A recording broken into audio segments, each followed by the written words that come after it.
Welcome back to the Athlete Approach. We're here again this week to talk about something new.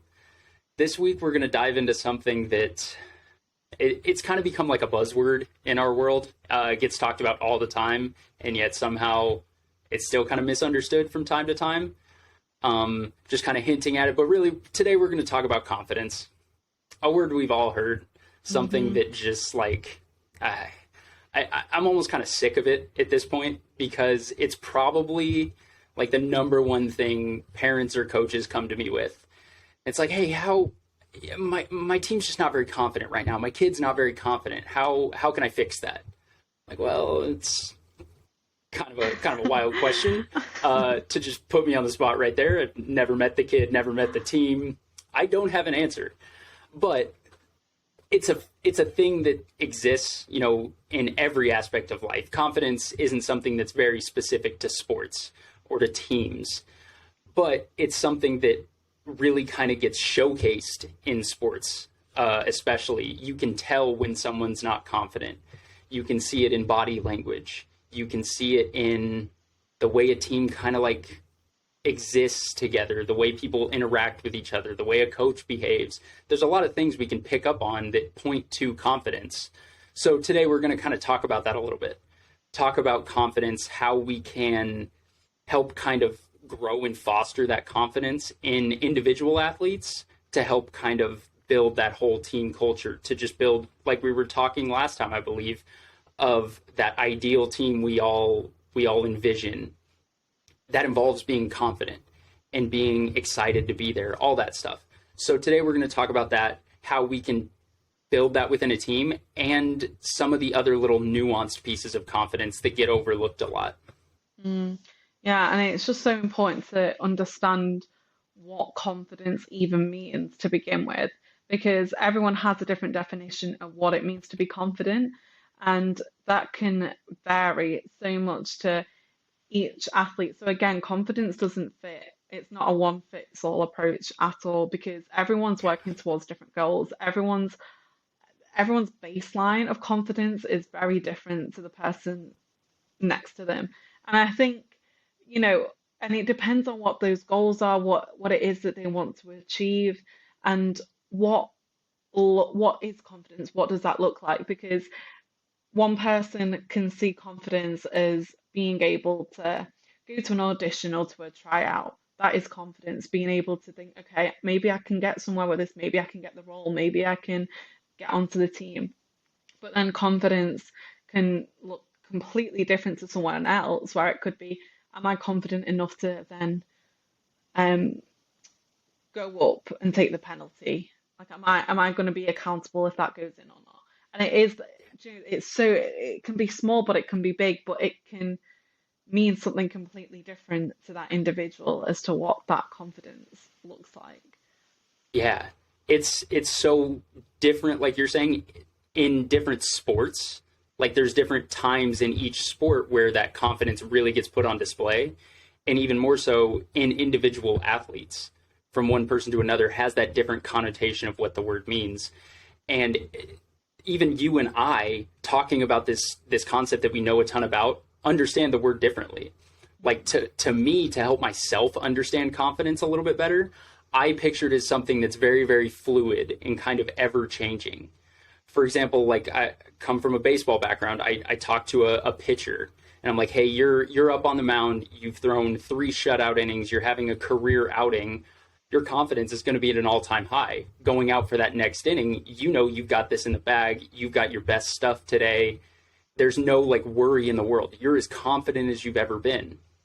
But if I take that same person and transplant them in front of a lecture hall of like 200 people, and they have to try to explain, for example, the biomechanics behind the pitches they're throwing, more than likely that confidence is going to just bottom out.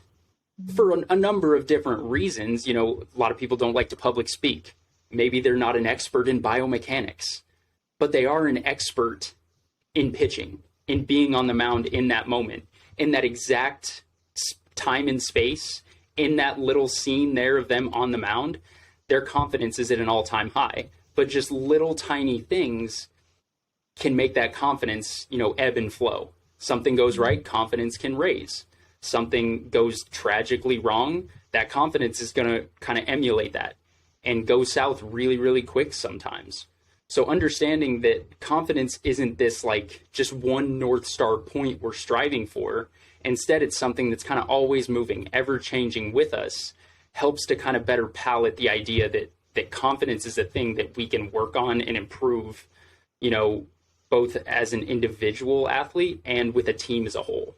Yeah, and it goes back to that idea as well is when you try to understand what confidence is in the sense of how you interpret the situation is at hand, because you and again the person next to you can have a different interpretation of the same situation, and that depends on how you then view it, depends on how confident you feel, and it's all about perspective taking. What's your perspective versus someone else's, because you might be benched, but someone who's sat on the bench next to you might think, okay, this is a good opportunity for me to show the coach that I'm good enough to even be benched, because sometimes it's frowned upon, but actually, you're still kind of listed to potentially to still play. Like, it doesn't mean you're not going to play, but one player might think, oh, like, I'm benched, like I just want to play, and it's almost a step down. But again, it's what you do after that.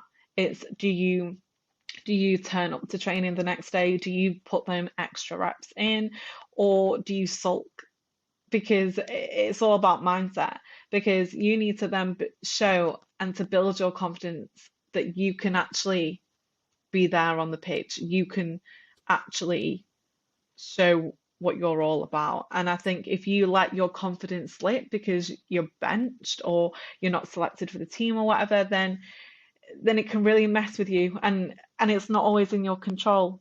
And that's something that gets overlooked, is that you have the controllables and the uncontrollables, and there's a lot of things in your life even outside of sport, and things go wrong, and it's not your fault. It is literally out of your control, so you need to focus on kind of what it is that you can control, because that's the only thing that you can have an impact on and influence on to then move forward. Yeah. Yeah. There's, like we were saying, confidence is kind of volatile. It can be impacted at any moment by anything. Then it's important to look at what was it? What caused our confidence to go up or down? And back to what you were saying, was it controllable or was it uncontrollable? And it's a simple concept to just draw that line down the middle, and there's two categories: uncontrollable, controllable. But it's a lot harder in practice to stay in that correct area and focus on the controllables. Because if your confidence went down because the official made a bad call, what are you going to do about it? Like, we would all love to just berate this official and make him change his call because it'll send your confidence back up. But I think we all know that that's not how the real world works. That's not how sports go. It's just going to lead to more and more negatives the more time we spend focused on those uncontrollable factors. The official makes a bad call, you get upset about it, confidence is slowly dropping. You start yelling at said official. It's just not going to end well. Worst case scenario, you end up thrown out of the game or whatever the case may be. That confidence sure isn't going back up because you got thrown out of a game. So in the ideal situation, we want to take that and be like, okay, the official screwed up here. They made a bad call. That caused me problems, but I'm not going to worry about it. I'm going to instead turn to something I can focus on. I can focus on staying intense, staying focused here, keeping my attitude positive, turning to my teammates for support, and doing things that I actually have control over to help kind of redirect that confidence back in the right direction. Yeah, and that is so important, because if you don't, because with that, you need to understand that confidence is a sliding scale. It's not, you're either confident or you're not. It can change day by day. It can change moment by moment. And a lot of the times you might look at someone and think, oh, they're so confident. I wish I was that confident. Or you feel confident, but then you display different things to what you imagined. And I mean, an example in sort of like in my experience of dance is that when it comes to competition day and you see teams walking around and like they're all kitted out or they've got like costumes on and their hair and makeup they come across so intimidating and you think, oh, they're gonna smash it out, they're gonna like be unreal, they're gonna like, they're gonna come first and they're awful. They get on stage and they're actually terrible. Like they're just so bad. But they come across as confident and they show themselves up.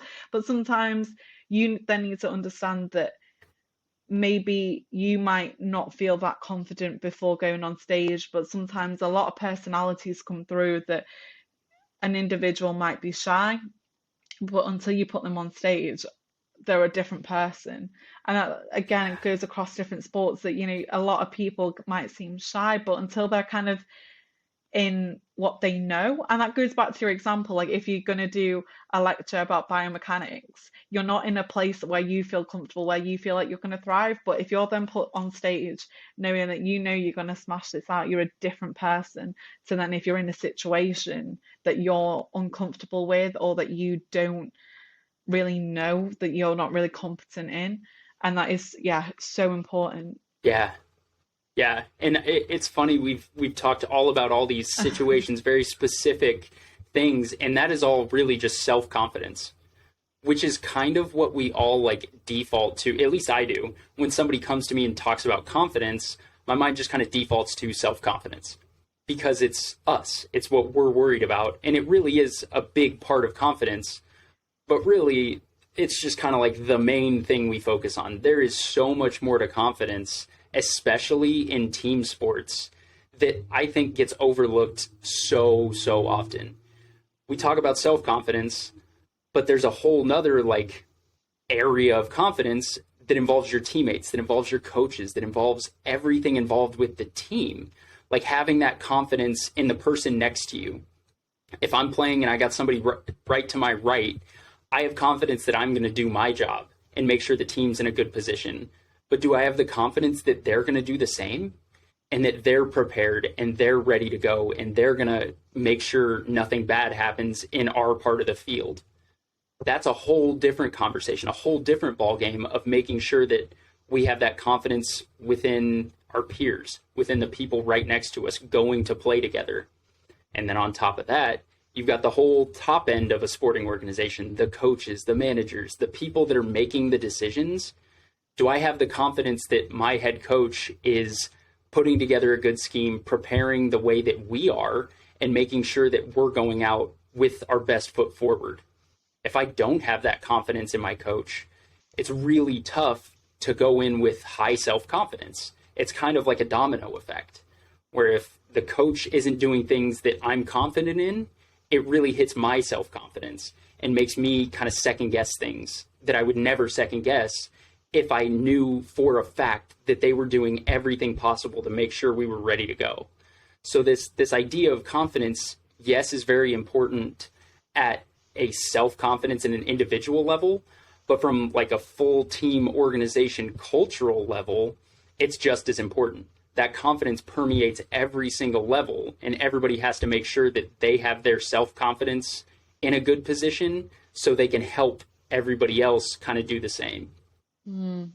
Yeah, and kind of going on to that idea of the decisions that the coaches make, I think as a coach it's important to explain why you're making certain decisions and make that explicit to your players and make sure that they understand and they appreciate those decisions that you've made, because I think it's so easy for a player to then think, oh, maybe I'm not like good enough, and then that can really tackle, it's a big thing to tackle because it will be it'll become their self-esteem and it'll become their Yeah. self-confidence that kind of then breaks down.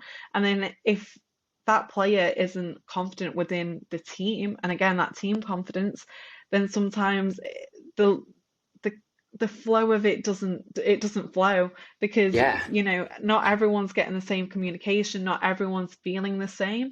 But sometimes as a coach, you have that leadership to be able to make it clear as to why you are making those choices, because without that, the player can overthink, and they can overthink themselves into a bad place, and sometimes it's harder to get them out of that, but it's easier to prevent it, and it's so Yeah. simple to do. And I think, yeah, that's just, yeah, so important Yeah. to raise. Yeah, That coaching decision part is one of the most prevalent uncontrollables we see yeah, in, like, especially yeah, team sports, which you don't, when we talk about the uncontrollables, you look at like the outside factors. We talk a lot about, the opponents, the crowd noise, the stadium you're playing in, maybe the weather if it's an outside sport where the yeah, field conditions might be bad. Those are, yes, all uncontrollables, and we look at those as such.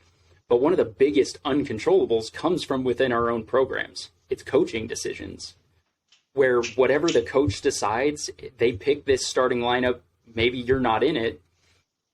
There's not much you can do in that moment to change that. You can't go up to the coach and most likely plead your case and have him change his mind last minute. Probably not going to happen. Granted, you can kind of tie that to some controllables and start to make those changes. Like you were saying, if the coach expresses to you that why you're not in the lineup, why he made mm, this decision, then you can take that and you can use that to fix what the issue is. You can go to the controllables of putting in the work, having a positive attitude, giving high effort, putting in the extra reps, and fixing the stuff that the coach gave you to then turn this uncontrollable mm, aspect yeah, into something controllable and yeah, start to grow and fix the things that you want to fix.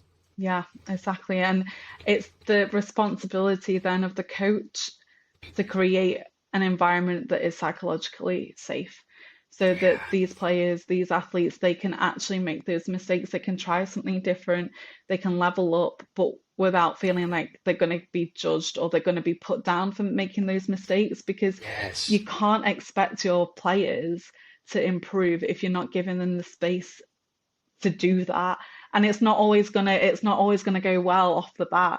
And like, even as a coach, you'd expect that to not happen to happen anyway. Like, you're not expecting perfection, because I mean, in the world of sport anyway, perfectionism is so, it's expected, but we all know you can't get that. And it's such a bizarre Yeah. concept, actually.